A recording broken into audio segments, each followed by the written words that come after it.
This is one of Europe's biggest construction sites, perhaps even the biggest. Hinkley Point C is the first nuclear power plant the UK has built in decades, and it's set to usher in a whole new generation of energy infrastructure for the country. But it's been beset by huge delays, environmental disputes, and cost rises, to the point where it's now expected to become the most expensive project of its kind ever constructed. And with other schemes due to follow its blueprints, the pressure is now firmly on to finish the job. This is the story of Britain's divisive nuclear megaproject, a spectacular feat of engineering at risk of being overshadowed by controversy. In the mid-1950s, after the horrors of Hiroshima, three nations began a race to develop nuclear power for uses other than bombs. The Soviet Union was the first to generate electricity with atomic energy in 1954. 3 years later, the US unveiled a full-scale nuclear power plant dedicated to peaceful purposes before anyone else. But in between, the UK made its own piece of history. There's nothing like it anywhere in the world. Neither Russia nor the United States is yet creating electric power on this scale from the atom. At the Calder Hall power station in northern England, atomic energy was used commercially for the first time, although its main purpose was to make plutonium for nuclear weapons. Still, that meant the UK was once a pioneer in the field of nuclear, which continues to be a major source of energy well into the 21st century. So surely then, its mission to construct a brand new nuclear power plant has gone swimmingly. Well, not exactly. It's taken much longer to build and become way more expensive than was originally predicted.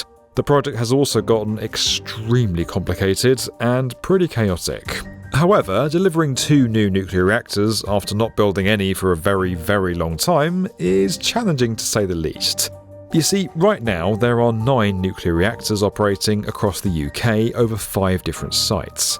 Together, they generate around 13% of the country's electricity, but many of them are nearing the end of their lifespans based on old technologies and are either due to be decommissioned or have already started the process. 6 have been shut down in the last few years, and there hasn't been a new power plant built here since the 1980s.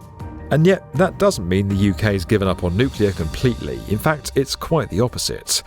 It now plans to build as many as 8 new reactors between today and 2050. Now, 2050 might sound like a very long way off, but Hinkley Point C is providing a quarter of those new reactors on its own. As you can see, this project is simply enormous.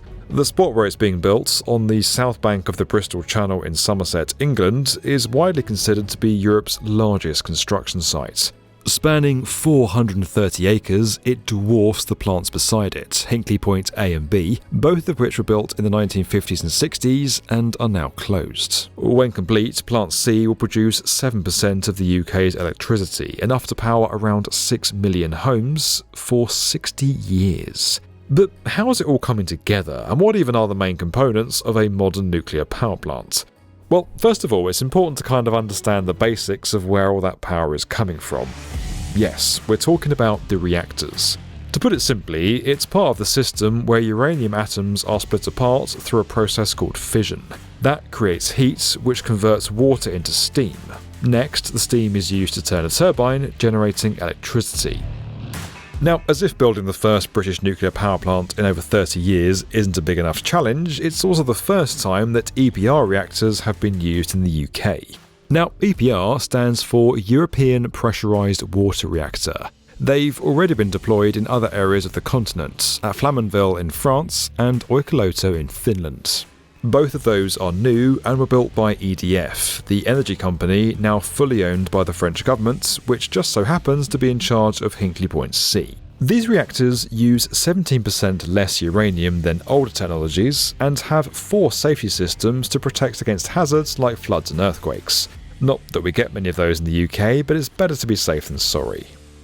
Now, before we get into the construction details, have you ever thought about becoming the sort of engineer that works on mega projects like this? If assembling nuclear reactors sounds like the right career for you, then this week's video sponsor Brilliant has all the tools you need to get started. With Brilliant, you can develop your critical thinking skills through problem solving instead of memorizing. You can choose from thousands of interactive lessons in subjects like data analysis, probability, programming, and coding. But it's Brilliant's comprehensive range of math courses that are especially useful for nuclear engineering newbies. Designed for users of all levels, you can learn how to build and apply formulas or boost your knowledge of algebra and calculus. And you can take as much time as you need. If you want to learn just a little more each day, it's entirely up to you.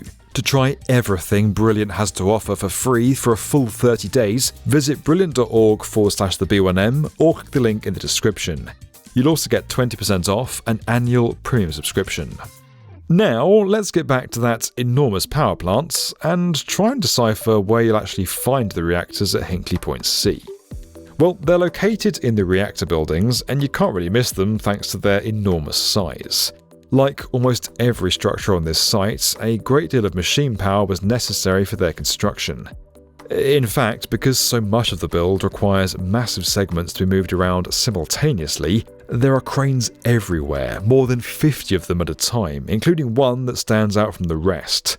Meet Big Carl, the world's largest land-based crane. Carl's been used for a number of heavy lifting tasks, including putting the dome onto the first reactor building and placing the giant liner rings, which weigh hundreds of tons each. There are 3 of them on each unit, and together they form part of the inner containment wall. Once in position, they're encased in 2 layers of concrete. Vast amounts of the material was needed overall, 25% more than on the power plant's Hinkley Point C was modelled on. 9,000 cubic meters of the stuff was poured in one go for the base of the first reactor, beating a record held by London's Shard. Now, that's because British regulations required a number of changes compared to those on the sites in France and Finland. And when I say a number of changes, I don't just mean a small number. In fact, 7,000 alterations were carried out to make this place compliant. As well as all that extra concrete, 35% more steel was put in. But as you might have guessed, adhering to these rules became more time-consuming than originally thought and contributed to some major delays. As for the reactor itself, the main component, the pressure vessel, was delivered in 2023 and installed in late 2024. The giant steel container, which will hold the nuclear fuel, was first lifted onto rails and inserted through an equipment hatch. Then, once inside the reactor building, it was gently rotated and lowered into place. Surrounding each of these vessels will be 4 steam generators, 25 meters long and weighing over 500 tons. After 6 years of design, manufacturing and testing, the first one was delivered to site in May 2024, following a journey from northern France across sea and road. Just next door to the reactor buildings are the absolutely enormous turbine halls. 50 meters tall, these are going to house the largest turbines of their kind anywhere in the world. Now, it doesn't look much like a finished power plant yet, but with so much activity on site, you'd be forgiven for assuming that this thing must be getting pretty close to the end.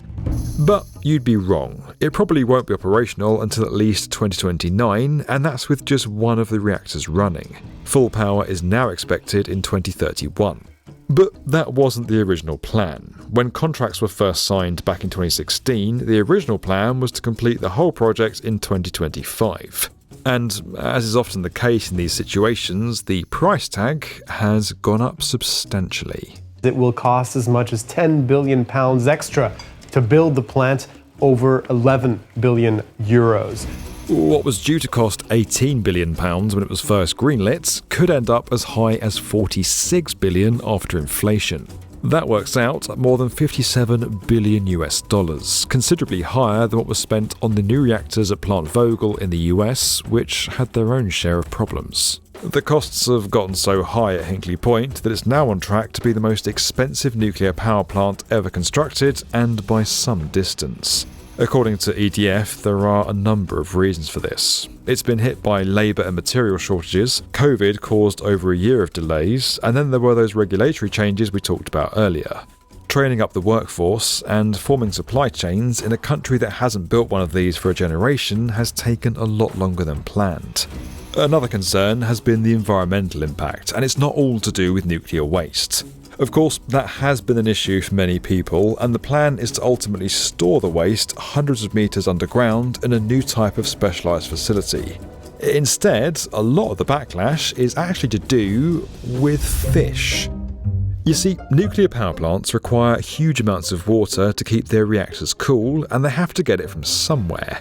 To ensure there's enough water for Hinkley Point C, 8 kilometres of tunnels have been built connecting the site to the Bristol Channel. These are going to allow up to 120,000 litres of water to be transferred every second. The problem is, the channel is full of fish, so there's a danger that many are going to get pulled into the system by accident. Because of this, EDF is planning to introduce a fish recovery and return system. Then there was a requirement from the Marine Management Organisation to install an acoustic deterrent. This would essentially blast sound underwater to scare fish away from the intakes. EDF isn't too keen on this idea, calling it dangerous to install and unproven, which is why they've put forward an alternative, creating new salt marshes in the surrounding area. EDF says these are going to provide breeding grounds and shelter for all kinds of wildlife. This, they claim, will make up for the fact that they might be sucking tons of fish out of the water every month. But that decision's come under fire too. Because hundreds of acres of land would have to be flooded to form these habitats, some local farmers have objected to the idea alongside the local council. But with a project like Hinkley Point C, it's all about perspective. Yes, what's happened so far hasn't been a roaring success, but building something this complex after so long was never going to be easy. Looking forward, there is some cause for optimism. EDF believes the worst is behind them and that they've learned the lessons from the setbacks they faced on the first reactor. Teams are using the lessons learned on Unit 1 to make the construction of Unit 2 20 to 30% more efficient. For example, they're now able to weld together the massive steel pools 4 times quicker than before. Their job is to house the reactor and shield against radiation. Another thing that makes this so important to get right is what's in the pipeline after this scheme is finally wrapped up. EDF is currently getting ready for its next UK plant, Sizewell C in Suffolk. That'll be a virtual replica of Hinkley Point C, and you can be pretty sure the company is going to want to avoid making similar mistakes again. With the UK planning to quadruple its nuclear capacity by the middle of this century, the country can't really afford a repeat of this project's complications. And yet, when you really look at what's being built here, it truly is an astonishing feat of construction. As one of the birthplaces of atomic energy, the UK's lack of nuclear progress is somewhat surprising. But with Hinkley Point C, it's looking to regain some ground on an epic scale after what's been a difficult journey. It's the biggest energy decision this country has made in decades, but whether it'll be looked back on as a good or bad choice in years to come remains to be seen. This video was sponsored by Brilliant. You can learn more about that at the link below. Don't forget that we're raising awareness of construction's mental health crisis and supporting charities in this space through our Get Construction Talking initiative. You can learn more and find links to support over at getconstructiontalking.org. And as always guys, if you enjoyed this video and you want to get more from the definitive video channel for construction, make sure you're subscribed to the B1M.